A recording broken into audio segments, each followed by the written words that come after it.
Top and টি-20 সিরিজে বাংলাদেশ এ দল জয়ের দেখা পেয়েছে। নর্দার্ন টেরিটরির বিপক্ষে 22 রানে দারুণ জয় তুলে নিয়েছে সোহানের দল। আগে ব্যাট করে 4 উইকেটে তোলে 172 রান। জিসান আলম করেন 30 রান, নাইম শেখ করেন 25 রান, আফিফ হোসেন অপরাজিত থাকে 41 রানে। অধিনায়ক নুরুল হাসান সোহান খেলেন 35 রানের ঝড়ো ইনিংস। জবাবে নর্দার্ন টেরিটরি থেমে যায় 150 রানে।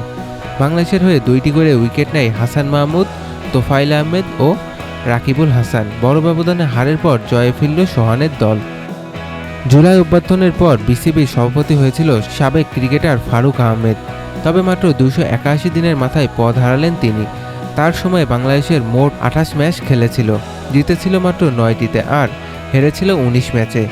ওডিআইতে পারফরমেন্স সবচেয়ে খারাপ ছিল, 8 ম্যাচের মধ্যে 7টিতেই হার।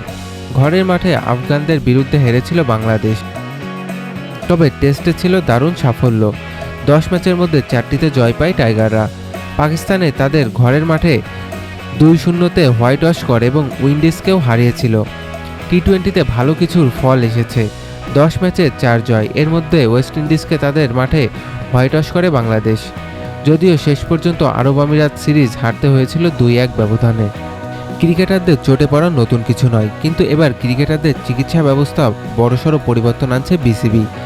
মেডিকেল বিভাগ প্রস্তাব দিয়েছে ক্রিকেটারদের কয়েকটি ক্যাটাগরিতে ভাগ করতে, যাতে নির্দিষ্টভাবে ঠিক করা যায় কার চিকিৎসা কোথায় হবে।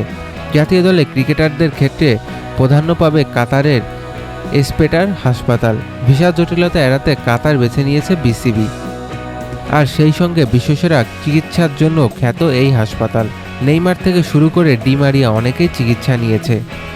বাংলাদেশের ক্রিকেটারদের জন্য এটি নতুন জায়গা নয়।